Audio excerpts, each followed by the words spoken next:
Welcome to Spiritual But, a one-of-a-kind talk show creating a new global conversation about inclusive spirituality. Whether you're religious or not religious, this show seeks to inspire you to discover your own unique spiritual experience. And now, here is your host, award-winning author and actress, Anne Scottlin.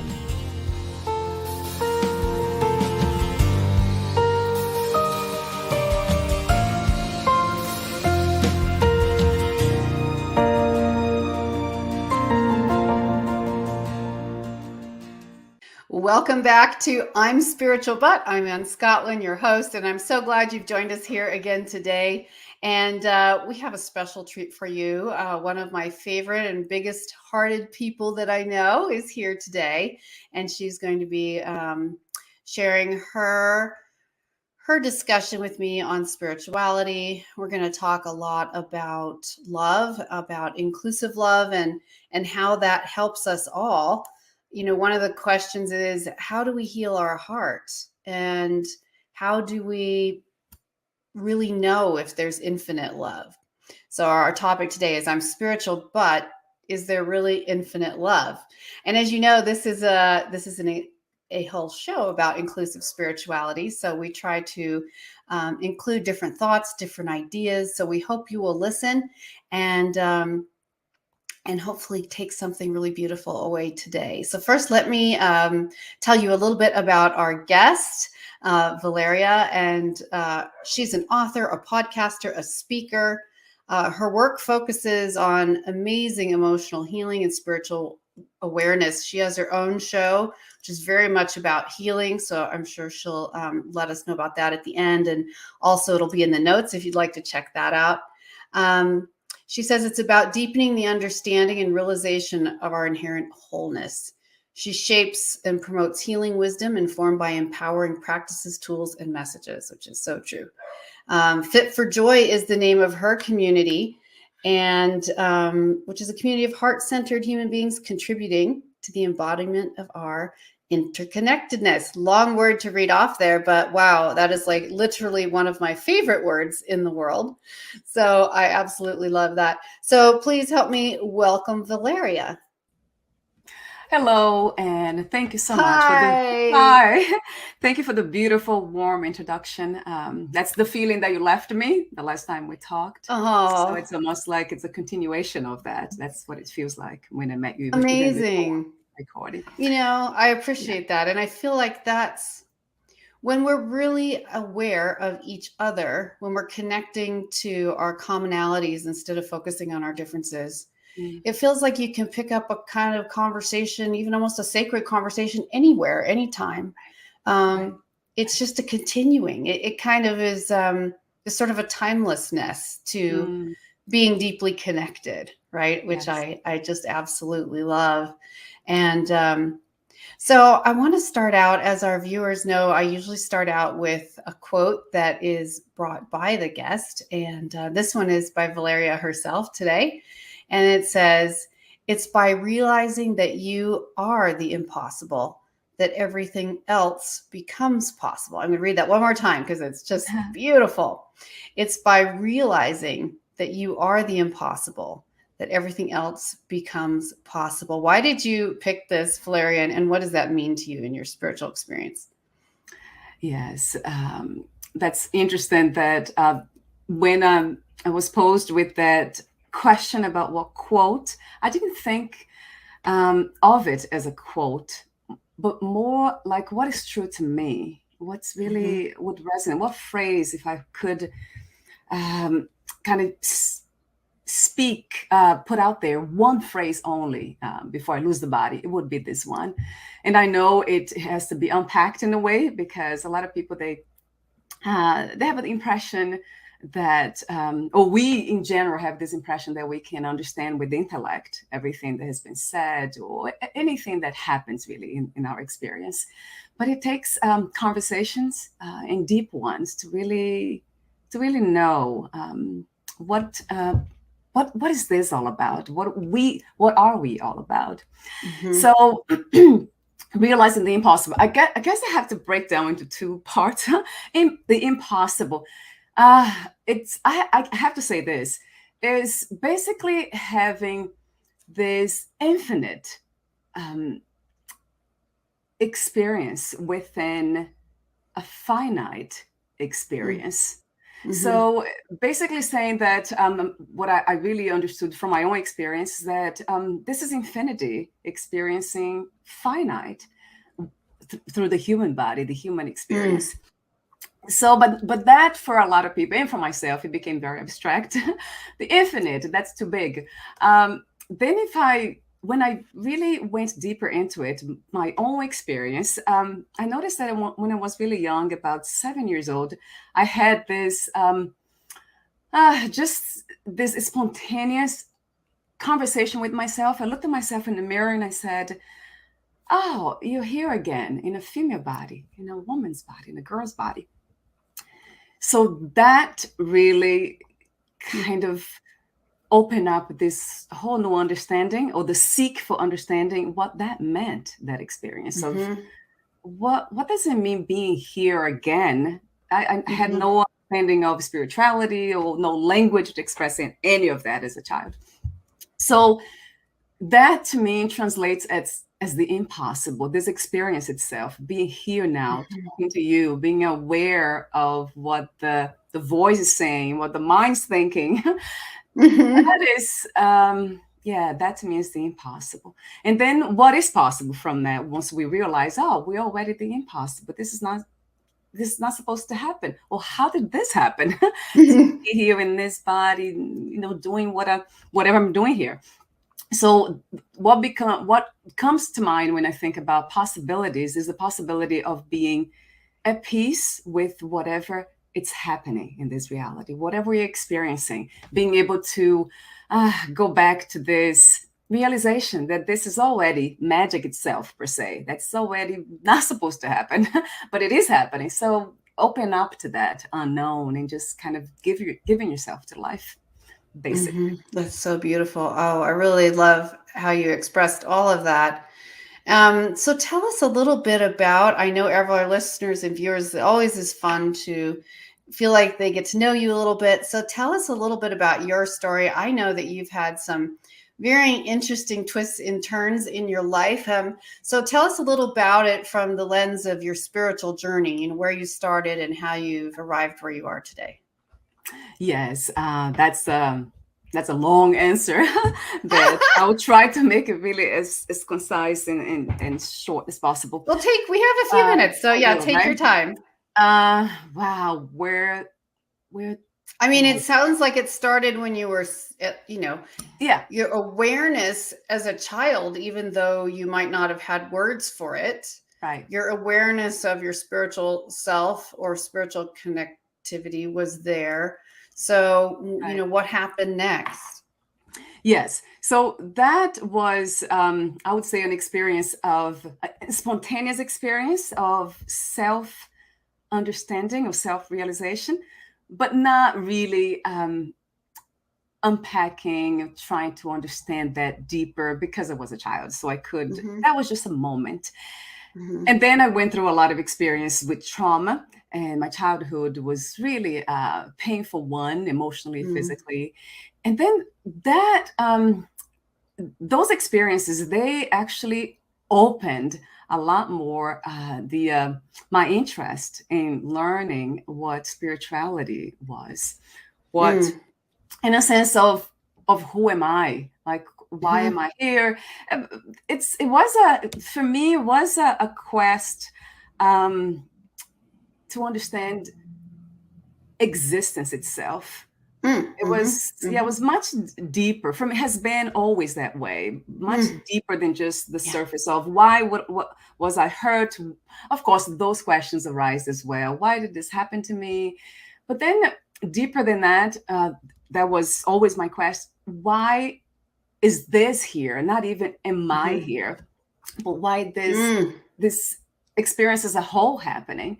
And that's existence itself. So through suffering and through a lot of trials, trying to heal myself, healing the heart and the mind, then it seems like everything just came from as an answer. All the other experiences I started to have, they came from that. Just that this desire to know more, not just why I suffered, but why suffering at all, why existing at all. And then I went through, of course, I say of course because it's one of my favorite teachings was Buddhism, was one of my favorite ones, really, that I started going deeper into what. So let's pause for one moment. I don't want to interrupt you, but I want to give our viewers some context. So after your childhood, where did you go to school? What was your journey? Where did you live? What did that look like? Yes, of course. Yeah, that's funny how I start talking about there's no body there. Yes, perfect. of course. I was born in Brazil. I was born in Brazil, and I was raised in a very small town, and that's where everything happened. My parents, they had a lot of issues themselves, understanding who they were, and that's why that was passed on. No healing, basically.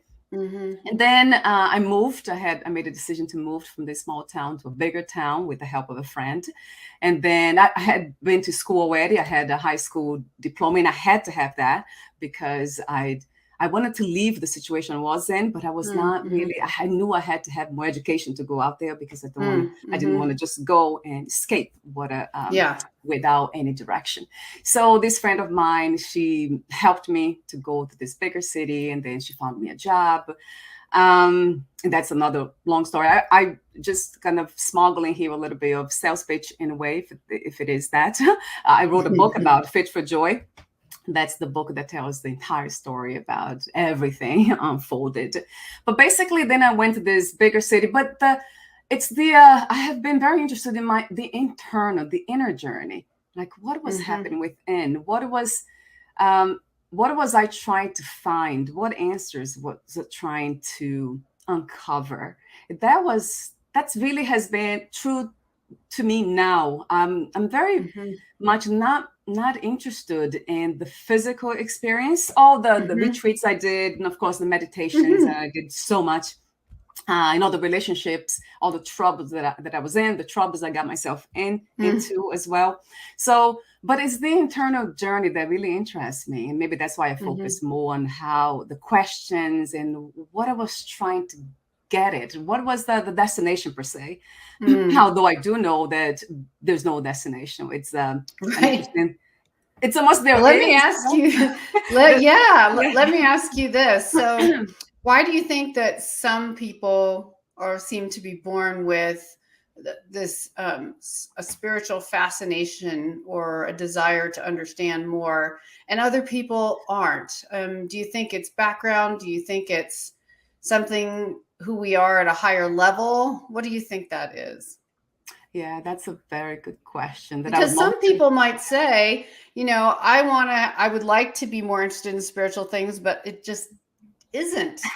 So right. Like, so how is it that someone could wonder this from childhood? So, I mean, I had similar experiences to you. So I relate to having an interest since childhood. So I'll let you answer. Yes, I would love to hear your answer on that too. And because I do often ask that question to some of my guests and of course myself. If I were to suggest anything for the why, I would say mind continuation, what we call reincarnation, rebirth. So wherever we do here, the mind is just holding all this content.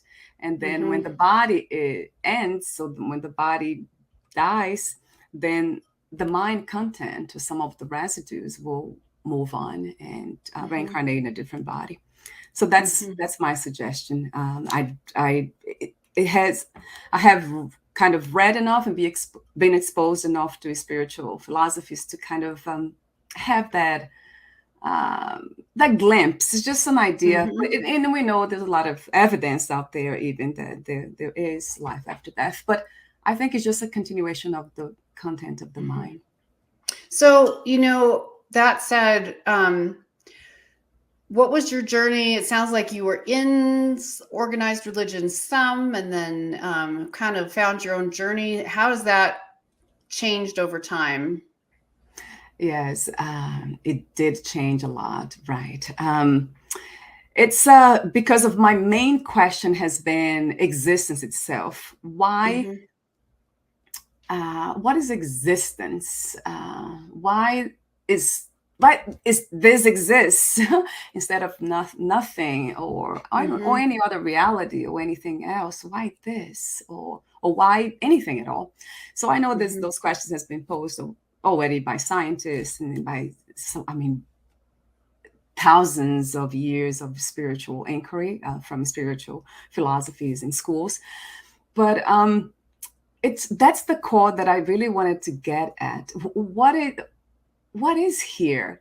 And my understanding now is that there's just awareness. It's just there's something here that it's noticing everything else that we call exists. Mm-hmm. So existence itself is watching, is observing, it's noticing what we perceive as existing.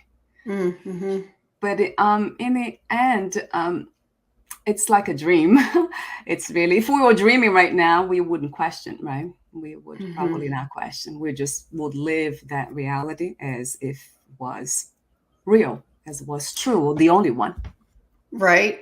So, how did you discover that organized religion did or didn't work for you personally? Because here we don't have any critique one way or the other, but it's just we like to hear people's personal stories. Like, how did that work for you, or how did you feel like you needed to find another way to express your personal spiritual experience?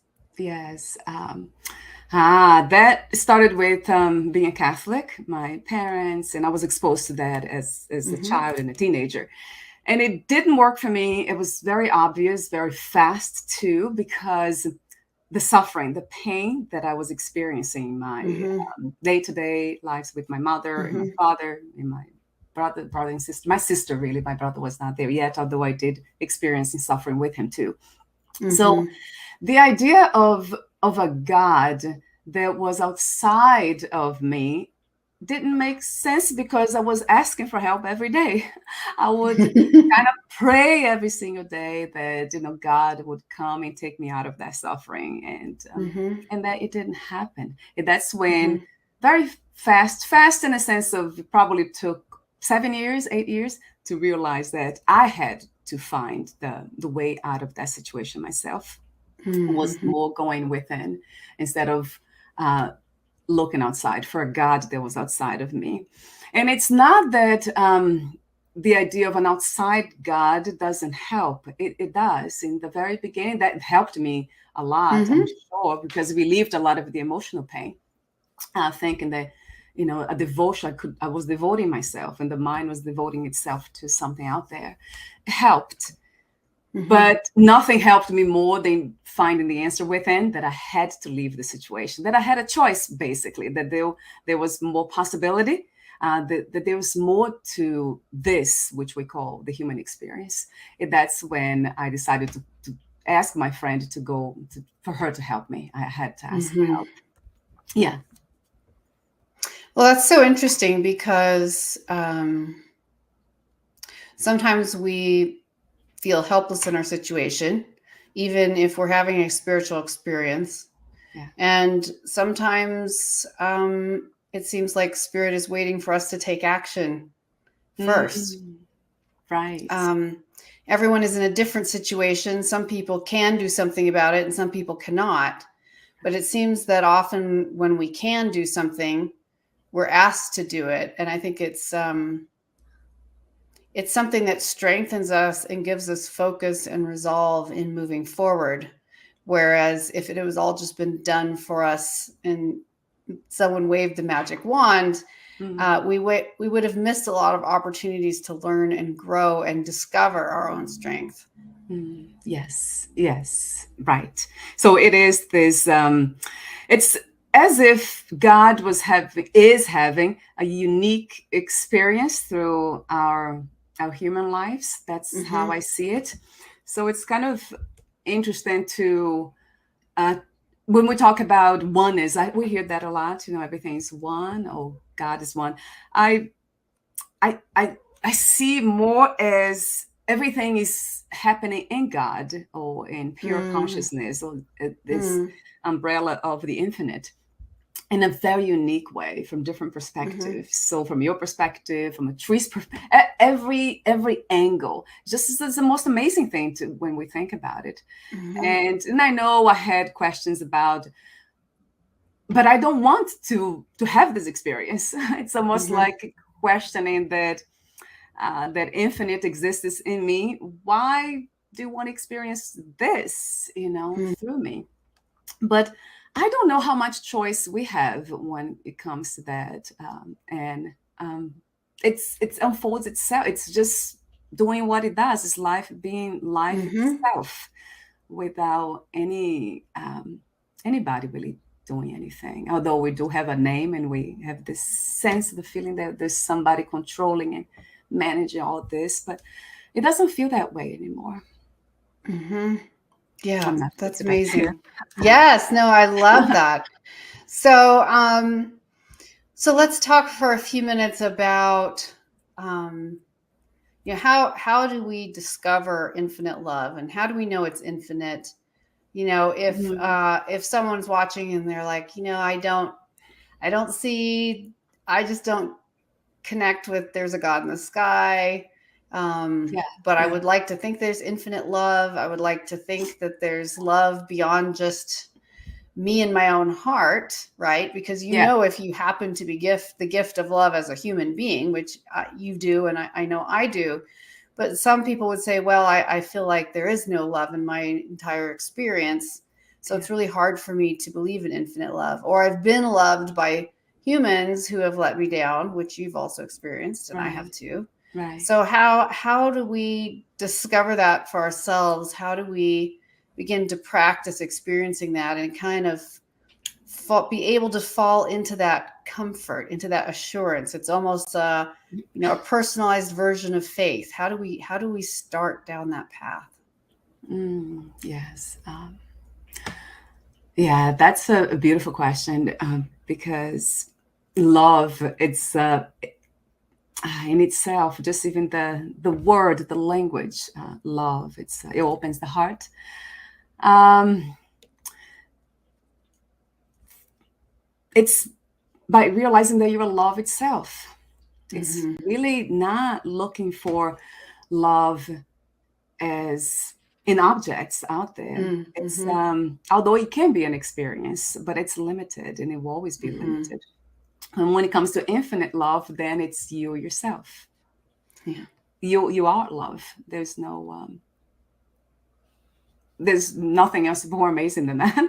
And to getting in touch with that love that we are, I know it sounds abstract, and it's not easy for us limited body mind complex to kind of tap into it, especially immediately. Oh, it could happen for some Mm-hmm. people, it happens instantly, but it Mm-hmm. it, it takes this very sincere longing Mm-hmm. to know what love is, true love is. It's a Mm-hmm. longing. It's this, we tried with relationships and objects, pleasure and all that, and then we find this very limited and kind of uh, fleeting kind of Mm-hmm. experience of love.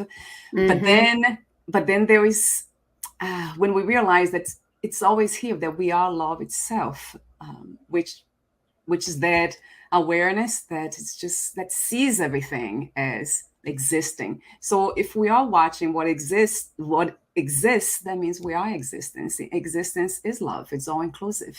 Existence is like the sun to me. It's kind of shining upon everything without any Mm. discrimination. It's everywhere at the same time.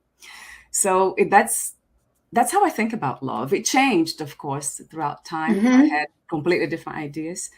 But yeah, talk to me about your ideas of infinite love. And I'd love to hear that. Well, yeah, no, I mean, it's such an interesting conversation, and sometimes, excuse me, hard to articulate. Yes. I think that it's almost as if, sometimes it's easier to answer questions with an as if. Right. It's almost as if, and I'll speak from the physical body here, right? It's almost as if we know we belong. I would say belonged, but for you, I'll say belong. That we belonged to something higher, greater, more powerful than just ourselves alone. Something that has the power to bring joy and peace, and to help us know when we feel loved and grounded, and makes us want to seek that. And as you said, and we seek that in all of the tangible physical world around us to try to kind of fill that void. Yeah.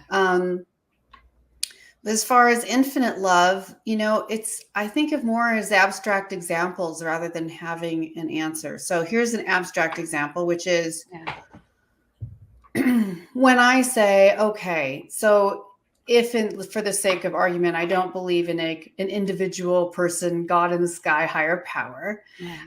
If that was true, then how do I know there's something greater than myself? Obviously, looking at nature is one.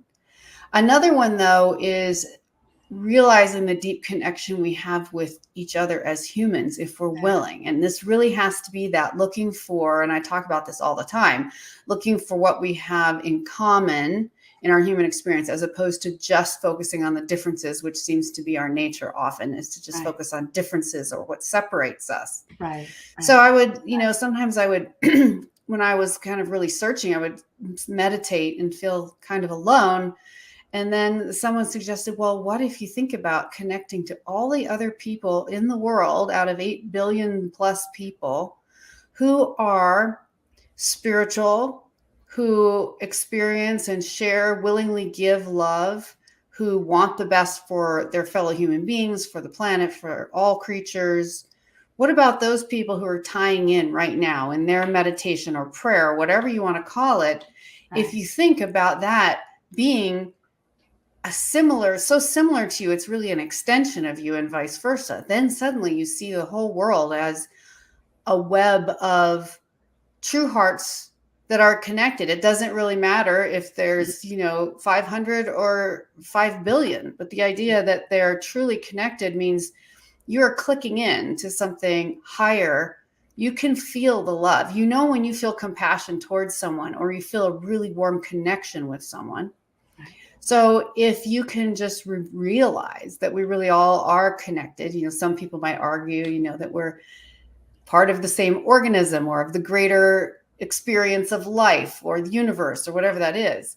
So I think realizing that we are connected is a way to start experiencing kind of that taste of what infinite love is.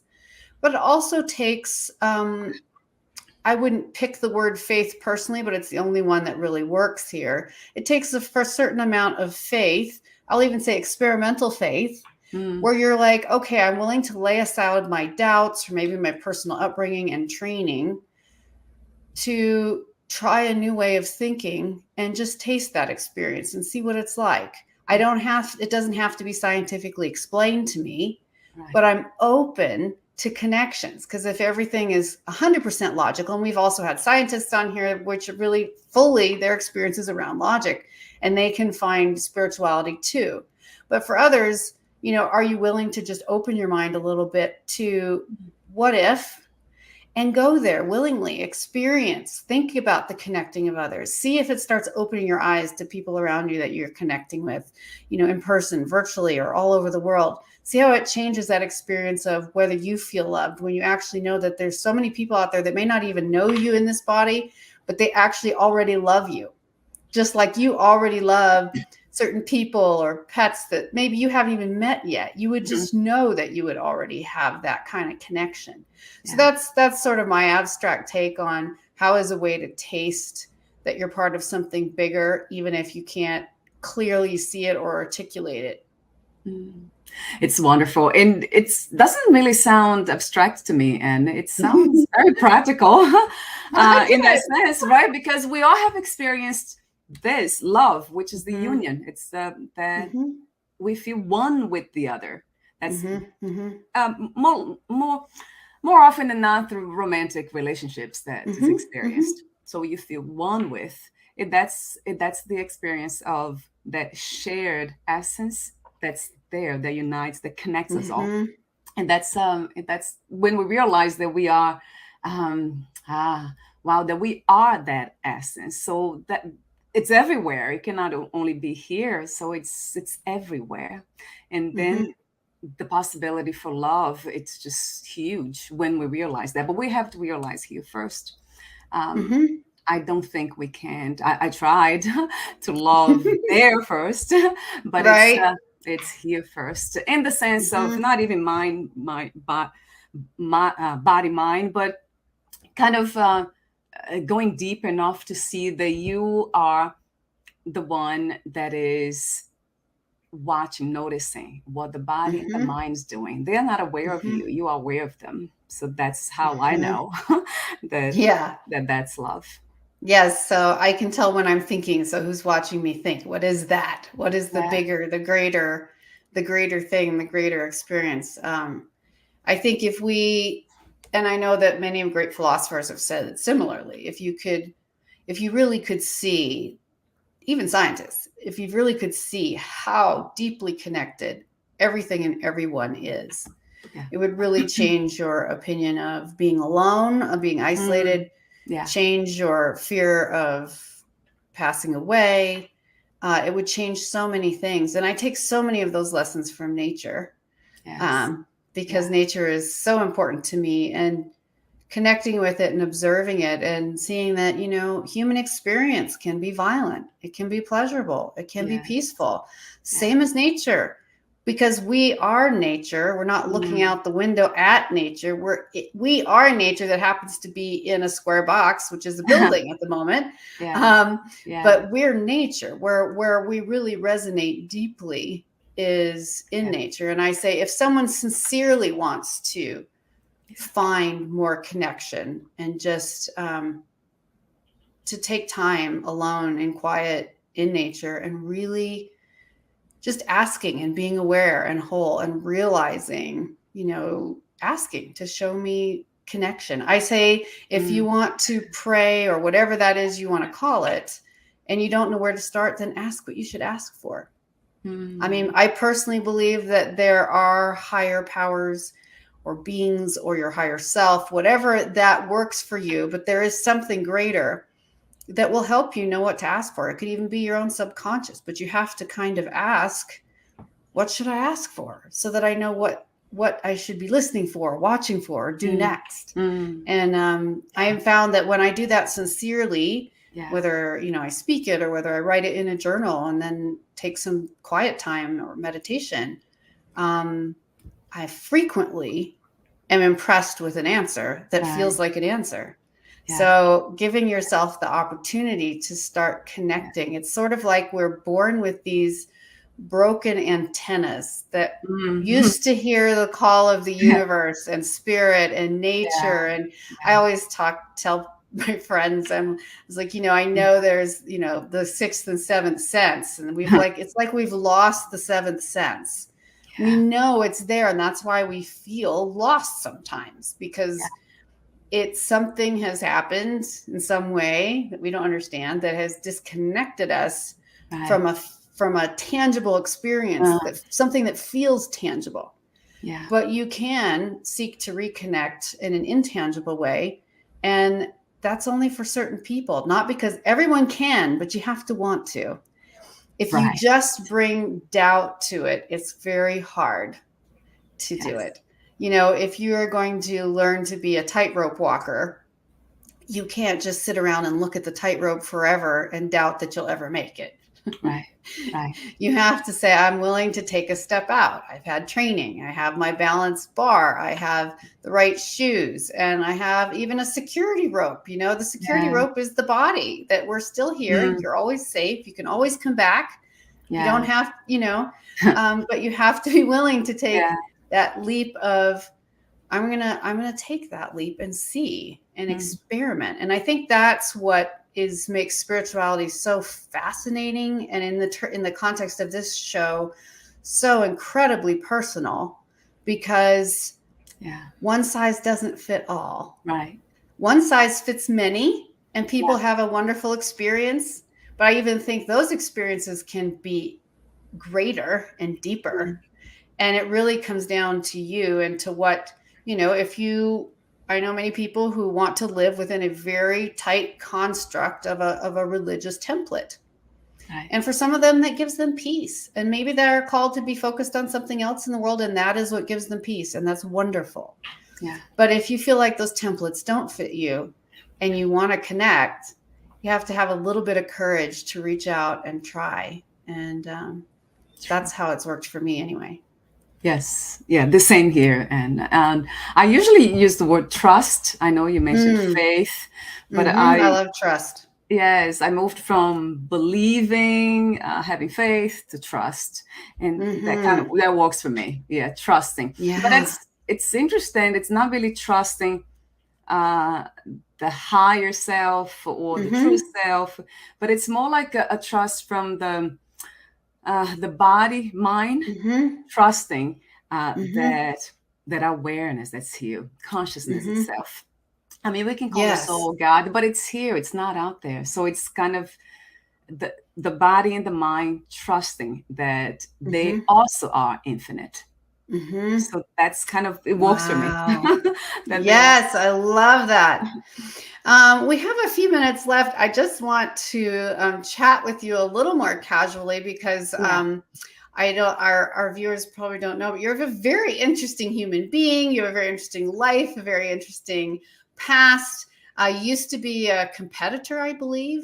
Weren't you in physical fitness? Yes. Tell us just a tiny bit about that so they can see the bodily side of you. Yes, right. Isn't that funny? That was actually one of the things that got in the way, because I thought that nobody would listen to anything that I had to say about spirituality or the things that I was doing, the books that I was writing, and the people was meeting, exposing their work and their thoughts about spirituality, because I had this background in physical, being a fitness trainer and being a fitness competitor and all that. And then I just kind of played with the possibility of not hiding that part of me and just leaving everything. This is who the body mind used to be. The mind was interested in, and the body did. And this is, I'm not ashamed of it. That's okay. And then I left on my website and at the same time created all my other platforms to connect with people like yourself. And then it's interesting that people, one, actually didn't even matter to them, but the past, what I had done, because they were focused on what I was doing now. That was more important to them. And some people who had access to my past and looked at everything that I did, they would actually find it interesting too, that I moved from that to this, which is not really a movement. It's all one. I still work out. I'm still very interested in health and all that, but it has a different flavor to it, per se. It's a lot more peaceful. Like I don't have to. Yeah, it's a lot more peaceful. I have to say it that way. I guess that's amazing. I think it gives you, as just speaking for myself, I think it gives you more credence, makes you more believable to know that part of your story, because most people are very much caught up in their body experience.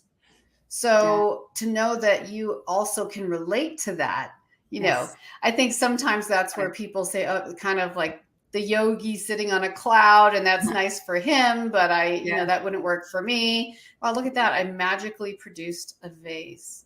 Yeah, right. I saw that.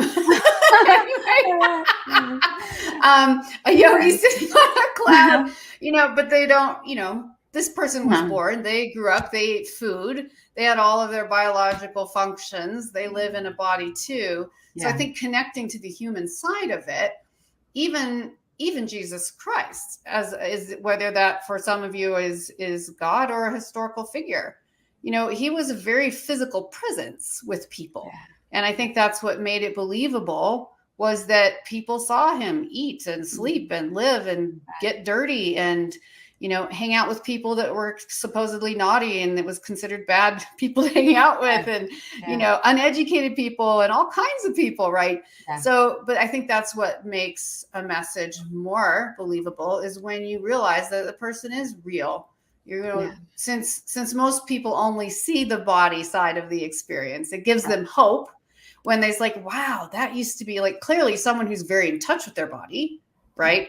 Yeah. But also found a way to be really in touch with their spiritual side. Because for you, it's when I listen to you share, it's really what you're doing for us as a gift is you're completing a circle. You're showing that the body, mind, spirit experience is one. Yes. And you can focus on different parts sometimes at different times, but it's really just that it's one. And if you had fully understood that at a younger age, you wouldn't have maybe had to do as many other things to find it. But that's the journey. And regardless of, whether people think this is the one life or there's a next life or we're in parallel lives, or, I do believe also that our energy continues on. Right. I feel that it's not a waste of time being here in this experience. No. This is an investment. This is, I think of life on earth as roughly a school that we're either learning lessons, or if that sounds too uncomfortable, we're here to learn truths and experience that will help us forever as we, whatever we are and whatever we're doing. This is a gift. And I say too, and I don't have time today, but viewers know I've shared my story a lot as well. And I believe that nothing is ever wasted. I say this almost every episode, so bear with me, everyone. Nothing is ever wasted. We may not have wished to go through horrible experiences. We may have not wished that on anyone else either, but nothing is wasted unless you choose to waste it and totally focus on yourself as, somehow a failure or unlovable. If you're willing to believe that you can bring something better to the world, that you can make life better for others than maybe what you had it at one point, then everything is used, every piece. The mind is so intelligent, not to mention the spirit or higher self or whatever you want to call that. Right. We take that and we make it into fuel. We make it into wisdom that not only guides us through our life and beyond, but also can really help connect us empathetically to other human beings around us, which is also really beautiful. Well, I did not mean to talk that long because we have to go momentarily. Yes. But it's been such a pleasure to have you here. And before we close, do you have anything short you'd like to just share with everyone as we leave? Anything to share? Just about love. Wow. That love is what we are. It's what we are. It's in the sooner we realize that, the freer we'll become. It's just happens like magic. So it's I love your comment about the journey and with mind continuation, which I that's really there's something that suggests that to be true, but it's also, to me, the focus is really freedom. So how can I be free here now? So in any other life that I might have, I already have that flavor of freedom in it. So yes, that to me, that's love. That's what love really is. Beautiful. So beautiful. Thank you so much, Valeria, for being here. Thank you all of you for watching, for listening. You can look in the notes and find, or on the screen, and find my information. You can also find Valeria's information, her show, her book, her website. So scroll on down, check that out. She has a wonderful and beautiful community, and if you enjoyed her here today, you'll enjoy, she's prolific. I think she does something like 5 shows a week or more. So yes. So thank you all for joining us here on I'm Spiritual But. Again, we'll be live next week. So that will be Wednesdays at noon Eastern, 9 Pacific.